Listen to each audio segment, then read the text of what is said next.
Welcome to the Great Detectives of Old Time Radio. From Boise, Idaho, this is your host, Adam Graham.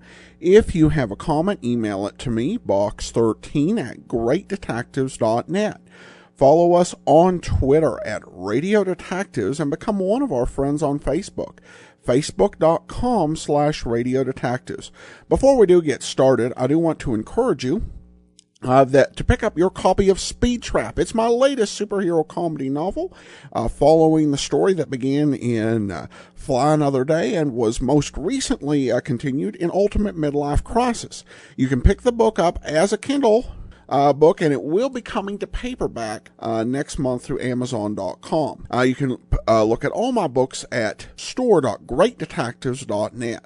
Well, now it's time for today's episode of Nick Carter. Once again, we have a previously lost episode. This one was back in 1948, to April the 25th of 1948, and the story is The Case of the Fatal Redhead. The final winners. Yes, later in this program, we'll bring you the names of the last week's winners in the Big Jingle Contest. So stay tuned while new post-war Old Dutch cleanser, famous for chasing dirt, presents Nick Carter, famous for chasing crime.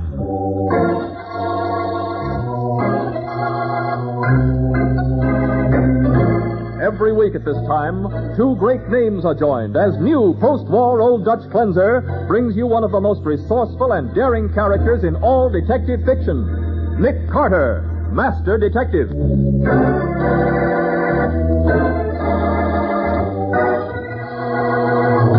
But, Mrs. Gray, you're asking me to interfere in a family squabble. I'm asking you to prevent a crime, Mr. Carter. This girl is deceiving my father-in-law in order to get his money. But he's old enough to take care of himself. Then you refuse to help me, Mr. Carter? I'm sorry, but I do. Very well. If you won't do anything to stop them, I will. And now, The Case of the Fatal Redhead. Today's adventure starring Lon Clark as Nick Carter, brought to you by new post-war Old Dutch cleanser.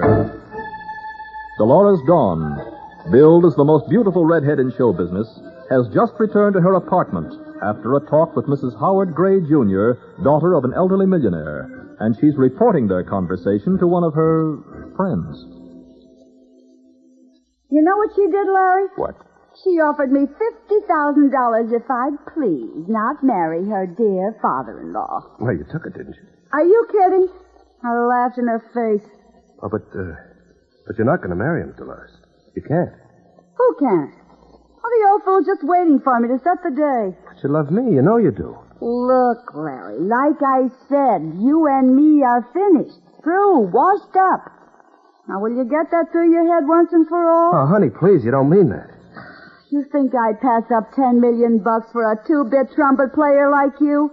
Brother, what an ego. Dolores, I'm not going to let you marry him. Yeah? And how are you going to stop I don't know, but you're not going to marry him, and that's final.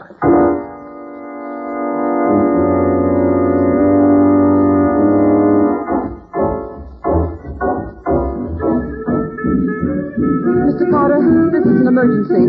That's why I asked you to meet me here at the 60 Club as soon as possible. And I'm glad you did, though. I haven't been to a nightclub in months, and this looks like an interesting place, too. It is, Patsy. In fact, I understand they also have a garden in back where people are served in the summertime. Oh, well, that's a swell idea.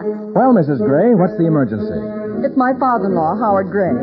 He intends to marry a girl who dances here. Oh? Dolores Dawn, she calls herself. You mean the one with that gorgeous red hair? Oh, I've heard about her. Yes. Father Gray has lost his head completely. Why, he's even made a new will, leaving her $1 million in case anything should happen to him before the marriage. Well, after all, it's his money, you know. Believe me, Mr. Carter, I wouldn't object if it were someone near his own age. But this girl is young enough to be his granddaughter. She's nothing but a cheap, vulgar little gold digger. Well, even if you're right, I still don't see what I can do about You've it. got to stop them. I have? Well, how? Well, I don't care how. But you've got to do something and do it quickly. I'm afraid they're planning to go somewhere and be married tonight. What? Did Mr. Gray say so? No, but I talked with this Dolores Dawn this afternoon. I lost my temper and we quarreled. Then right after dinner, Father Gray got a special delivery letter. From her? It must have been. Because when he read it, he got upset. He muttered something about coming here to the nightclub and rushed out of the house. I asked him what was wrong, but he wouldn't even speak to me. Oh, Mrs. Gray, your father-in-law came in 15 or 20 minutes ago. He went back to Miss Dawn's dressing room. 15 or 20 minutes ago? I told you to let me know immediately if he came in. I couldn't get away any sooner. My second trumpet man seems to be drowning his sorrows in drink tonight. He keeps wandering away from the bandstand. Oh, very well. Miss Bowen, Mr. Carter, this is Mark Brennan. He owns the club. How do you do? Mr. Brennan. For the last time, Mr. Carter, will you help me? I'm sorry, Mrs. Gray, but your father-in-law's old enough to take care of himself. Very well. If you won't do anything to stop them, I will. Good night. Kind of blew her top, didn't she? Oh, she's just upset, that's all. Uh-oh. You'll have to excuse me, I'm afraid. I see that trumpet player's gone again. Oh, go round him up, by all means. You want to stick around for the floor show? It'll be on in about 10 minutes. Oh, can we, Nick? Why not? As long as we're here, I'd like to see what this Dolores Dawn looks like.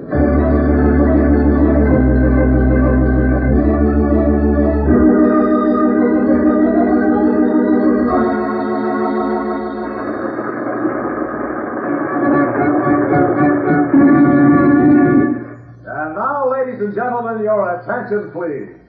Our feature attraction, the most beautiful redhead in show business, presenting the glamorous, the lovely, the enticing Dolores Dawn.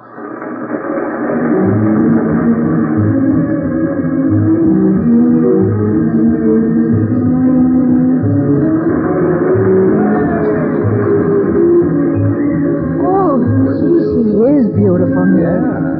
Sort of understand why Howard Gray goes for her. Oh, Nick, there's Mr. Brennan waving at us. Where?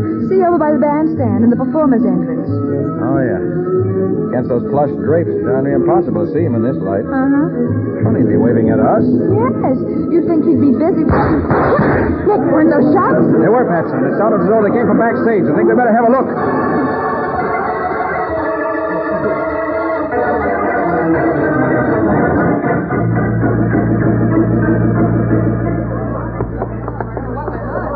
I've already looked in the back dressing room, Mr. Carter. There's nothing wrong back there. Well, how about this door, Brennan? It's locked. Well, there's nobody in there. That's my office. Well, here's another locked door. Well, that's Dolores' dressing room. Mark, what's going on? All that shooting broke up the show. We're trying to find out, Dolores. Open up your dressing room, will you? Well, those shots couldn't have come from my dressing room. Why not? Because Mr. Gray's in there. Besides, the door isn't locked. You're wrong, Miss Joan. It is. It is? Well, that's funny. Unlock it, will you, please? Howard will let us in. Howard, open up. It's me, Dolores. Better unlock it. You don't think anything's happened to him, do you? I hope not. Unlock the door and we'll see. All right. There's a key in the lock now on the inside. Here, give me your key. I'll knock the other one out. Yeah, that does it. Now. Nick, look! That Mr. Gray? Yeah. Yeah, that's him. He's dead. Yes, you're right about that, Miss Dawn. Oh, Howard. Howard, darling. Been shot 3 times. Probably with his revolver on the floor beside him. Why, that's my gun. It was in the drawer of my dressing table.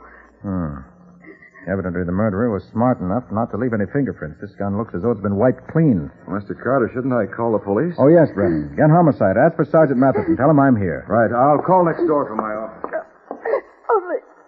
Only a few minutes ago, we were talking about getting married. Nick. And now... Nick, do you suppose this black silk handkerchief could mean anything? Where'd you get it, Patsy? It was lying over by the door to the corridor. Smell it. Smells of machine oil. Why, that's Larry Michael's handkerchief. What? He uses it to polish his trumpet. What? I've seen him do it 1,000 times. What? Carter! Help! Carter! That's Mr. Brennan's voice. Come on, Patsy. Look out. Let me get through. Okay. No, you don't. That noise is coming from Mr. Brennan's office. Yeah, the door's locked again. Golly. Watch it, Patsy. I'll have to break it in. All right, Carter. I'll open it. Mr. Brennan, what happened? He was hiding in here. He slugged me. Who did? He's there behind the desk. I didn't mean to shoot him, but he had a gun. We were fighting for it. Who is he, Brennan? Well, he used to be Dolores' boyfriend. His name's Larry. Larry Michaels.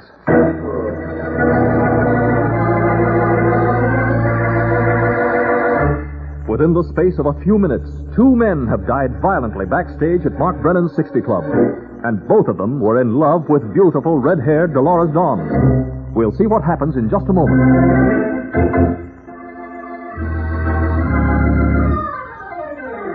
Now, back to the case of the fatal Redhead. Today's adventure with Nick Carter, brought to you by new post-war Old Dutch Cleanser. Sergeant Matheson of the Homicide Squad is in the manager's office of Mark Brennan's 60 Club, questioning Mark and Dolores Dawn as Nick Carter and Patsy listen. You say this Larry Michaels threatened you only this afternoon, Miss Dawn? Yes. Yes, he was in love with me. Yeah? He said he'd keep me from marrying Mr. Gray no matter what he had to do. Larry'd been drinking all evening, Sergeant. I had to take him off the bandstand just before the floor show went on. Uh-huh. Well, it looks like he came back to Miss Dawn's dressing room, found Gray there, grabbed this little .22 of hers out of the dressing table Oh, drawer. he knew I kept it there, Sergeant. Uh-huh. He even asked me about it once. Okay, so he shot Gray, wiped the fingerprints off the gun with this black silk handkerchief he dropped near the door. Then he heard someone coming and ducked in here to Mr. Brennan's office. Now, just a minute, Matty. Huh? What is it, Nick? The door to this office was locked. He couldn't just duck in. That's right, Sergeant. The door has a spring lock. You shut the door, it locks automatically. Oh. Well, then... Wait a minute. Huh? Look, Sergeant. What? This door isn't locked. Hey, where does that go, Brennan? Outside? Yes, it leads into the garden. And Uh-huh. I saw a door like it in Miss Dawn's dressing room, too. Okay, so Michael's got in here through the garden. Uh-huh, and then Mr. Brennan came in and caught him, and there was a fight. Yeah, and this Larry guy gets killed. Well, does that sound logical to you, Nick? The only explanation we have so far, Matty. Now, hey, wait a minute. If he killed Gray with Miss Dawn's revolver, where did he get the one he attacked Brennan with? Well, that gun belongs to me, Sergeant. I suppose he found it in the drawer of my desk. Well, this sure is a convenient place for a killer. Just pull open a drawer any place you happen to be, and there's a loaded gun for you. Can I go now, Sergeant? It's almost time for the second show. Yeah, you and Mr. Brennan are both excused for now, but you'll have to appear at the inquest, of course. We'll be there, Sergeant. Yes, we'll be there. All right. Well, come on, Nick. Let's get back to town. This is one case we washed up in a hurry.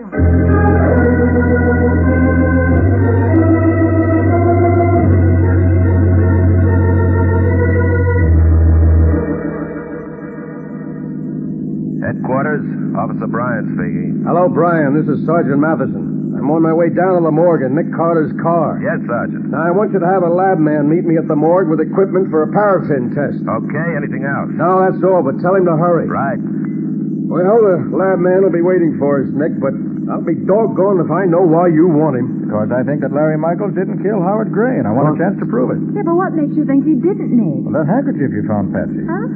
I figure it was planted in Dolores Dawn's dressing room. And I can't see any reason why anyone plant evidence on a guilty man. What do you mean the handkerchief was planted? How do you know? Because when a musician has a cloth which he uses to polish his instrument, he usually keeps that cloth in the instrument case, not in his pocket. Oh, that don't mean a thing, Nick. Maybe this time he did have it in his pocket. Maybe. Well, a paraffin test of Michael's hands will prove whether he fired a gun recently. Yeah, well, that's true. Okay, then. Let's wait and see what the test shows.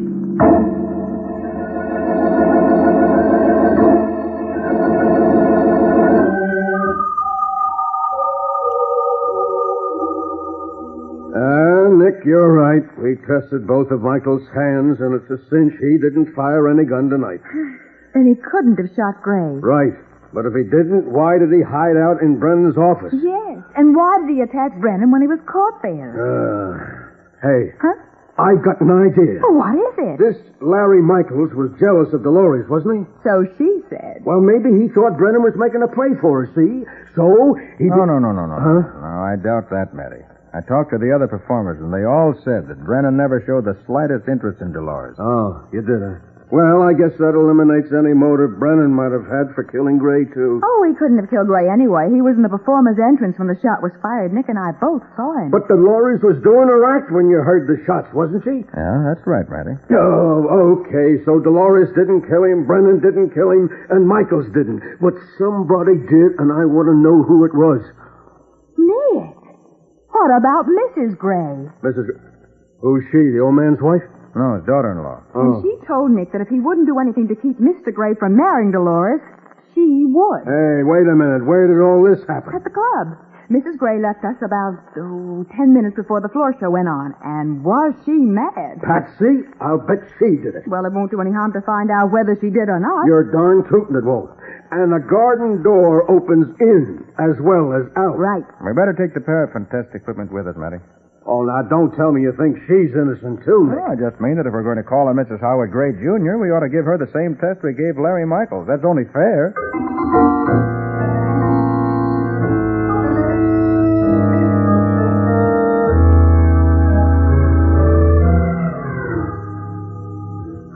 Dare you accuse me of such a thing? Now, look, I didn't say you killed him, Mrs. Gray. I simply said you had a reason to. But that's ridiculous. Okay. But you knew Mr. Gray was in Dolores' dressing room, and after you left Nick and Patsy, you could have gone outside and gotten in there through the garden door. Perhaps I could have, but I didn't. Well, after we make this paraffin test, we'll know whether you did or not. A paraffin test? What's that? What's a paraffin test, she asked? It's like this, Mrs. Gray.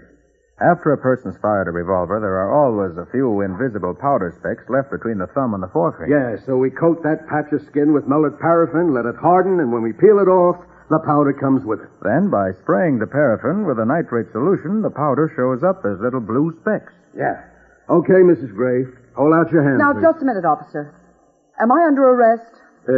No. Then but I refuse to submit to any such humiliation. I won't be treated like a criminal. Mrs. Gray, you want us to find the person who killed your father-in-law, don't you? Yes, of course I do. Then you should be anxious to help us eliminate every innocent person, including yourself. Well, yes, You see, but this isn't a test to prove that you're guilty. Firing a gun isn't evidence of murder. It's a test to show that you're innocent.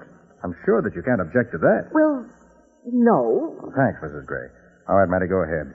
I'm sure Mrs. Gray will let you give her the test now.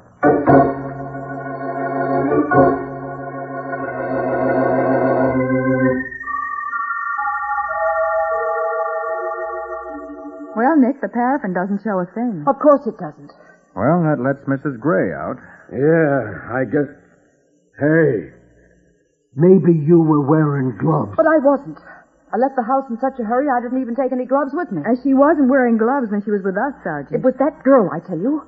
She killed Father Gray to get the money he left her in his will. Oh, that don't make sense. She'd have got a lot more dough by marrying him. But that's just it. He wasn't going to marry her. What's that? He went to the club tonight to break off the engagement. What makes you think so? Because I found that special delivery letter he was so upset about. What? You did? Yes. When I came back from the club, I went into the library, and there it was, crumpled up on the floor where he must have thrown it. Here, you can read it for yourself. Thanks. Oh, I'll be darned. It's signed by Larry Michaels. And this must be what he was planning when he threatened to stop the marriage. Sort of looks that way, Matty. You see? I was right about her. She's a criminal, a common blackmailer. What's it say, Nick? According to this letter, Dolores was convicted of blackmail a couple of years ago.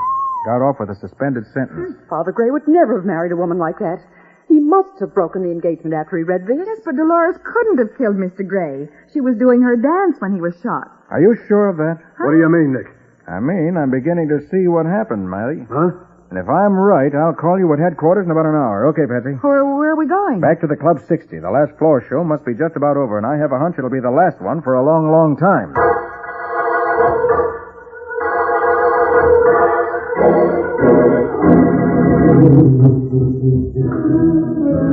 So is this where Brennan was standing when we heard the shots, Patsy? Yes, he was leaning against those plush drapes. Then we've got the answer. Look. What? The drapes are scorched. And those holes are bullet holes. Brennan fired those shots himself while we were looking straight at him. You mean while he was waving to us with one hand? The other hand was holding a gun behind these drapes, probably with the drapes wound around it in order to muffle the sound and make it seem farther away. Look, he shot into the floor. You see the bullet holes? Sure, but why did he do it? Dolores must be still in her dressing room. Let's ask her the answer to that one.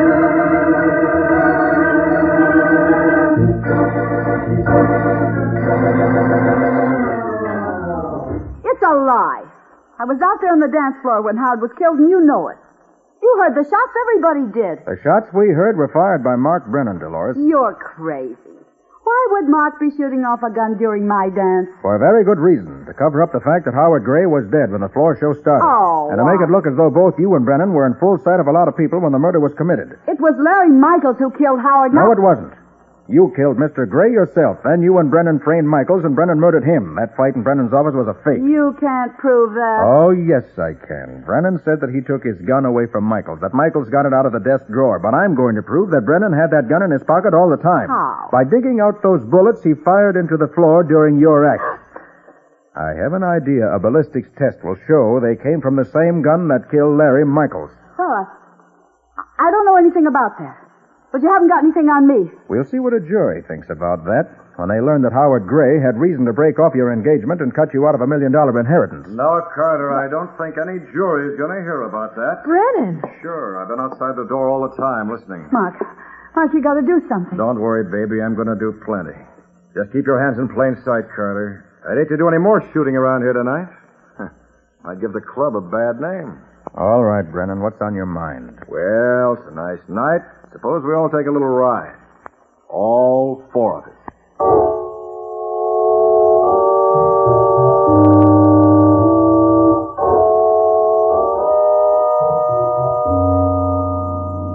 I thought you said Dolores was coming with us, Mr. Brennan. He's following with my car.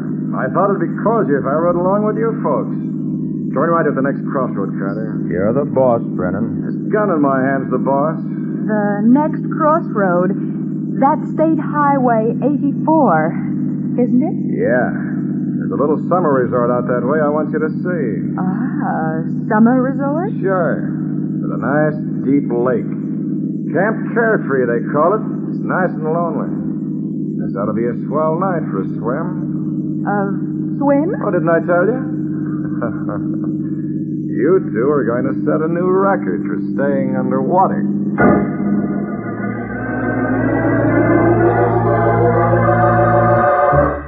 As Nick drives his car along the lonely road, every turn of the wheels brings him and Patsy nearer to the deserted resort where Mark intends to carry out his threat of murder. We'll see what happens in just a moment.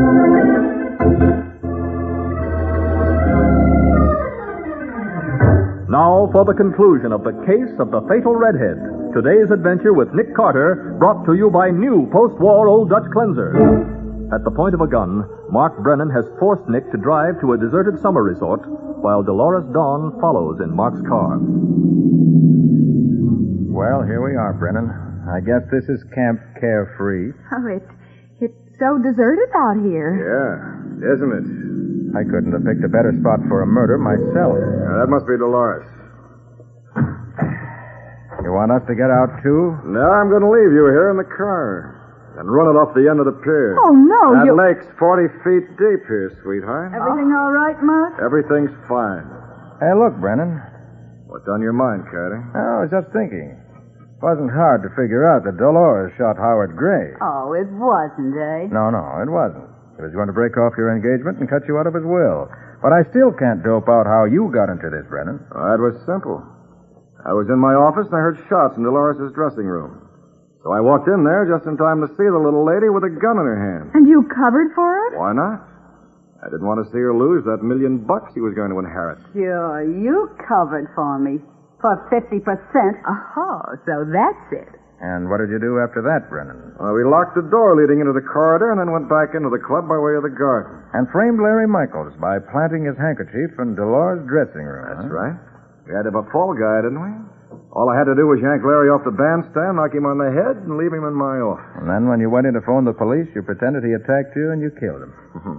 Neat, wasn't it? For the love of Pete, Mark, will you quit this yapping and get it over with? Well, you heard what the lady said, folks. Any last words? Yeah. There's just one thing I want to say, Brennan. Go ahead. If you're here, Matty, come on out. Hey, what the... Drop that gun, Brennan. Get your hands in the air. Mark, it's the cops. That's right. Sort of a reception committee, Brennan. Where did they come from? We took a shortcut. It saves time. I don't get it. You couldn't have known where we were headed for it, and nobody knew. Why, you told them yourself, Brennan. I told them. Sure. There's a two-way radio in Nick's car, and it's been turned on ever since we left the club. And Matty's had a man standing by at headquarters ever since I left him. A radio. You dumbbell. Letting him get away with a stunt like that? All the time you were giving me directions on how to get here. You are broadcasting direct to police headquarters.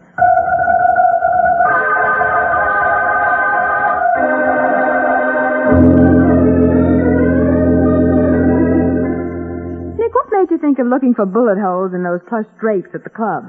Well, Patsy, I was already suspicious of Brennan because it looked as though he framed that fight in which Larry Michaels was killed. Uh-huh. And after Mrs. Gray showed us that letter, it was pretty clear that Dolores had a strong motive for killing Gray. Yeah, but they both had such perfect alibis. I know, but when I began thinking back, I realized that even though we heard shots during Dolores' act, we had no way of knowing that those were the shots that killed Gray. Well, I thought it was funny that Brennan should be waving at us during the floor show when he'd only just met us. Yes, I thought so, too. Until it hit me that he probably wanted us to see him at that particular moment so we could establish an alibi. Well, I'm glad it's over anyway. And, Nick, the next time you want to take me out... Yes, Patsy? What do you say we go to a movie, huh? Nightclubs can be just a little bit too exciting.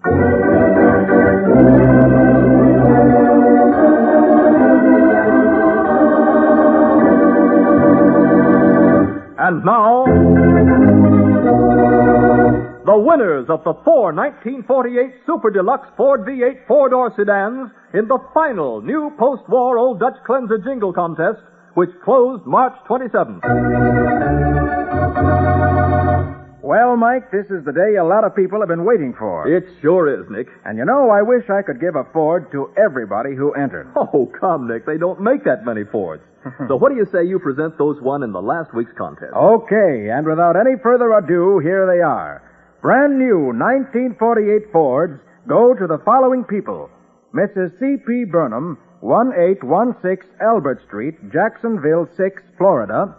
Mrs. Marvin Capel, 1207 North Trenton, Ruston, Louisiana. William H. Mountain, 1410 South Street, Toledo 9, Ohio. And Mrs. Johnny Wolar, 3644 South Elmwood Avenue, Berwyn, Illinois. Congratulations, you lucky people, and congratulations to all the other winners in this great contest.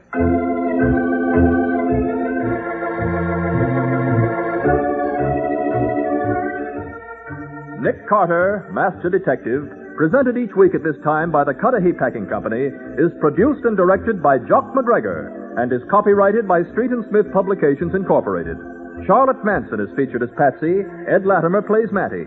Today's script was written by Jim Parsons. Original music is played by Henry Silverne. This program is fictional, and any resemblance to actual persons, living or dead, is purely coincidental. This is Michael Fitzmaurice saying, when minutes count, use new post-war Old Dutch Cleanser.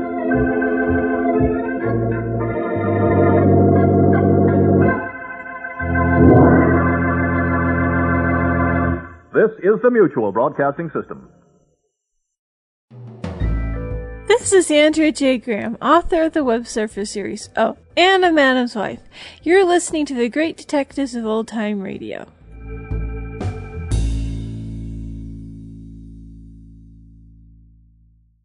Welcome back. Well, this one, I actually had the idea of the collusion between the singer and the nightclub owner fairly early on. Though I think that despite the solution being a little obvious to me, it was pretty well paced and a very interesting story.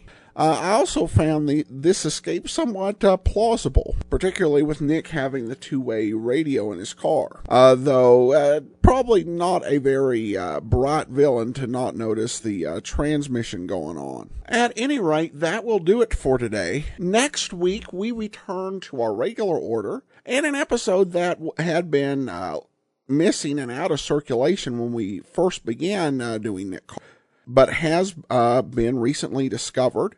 So we'll bring you that. And then, of course, tomorrow, listen to yours truly, Johnny Dollar. Send your comments to box13 at greatdetectives.net. Follow us on Twitter at Radio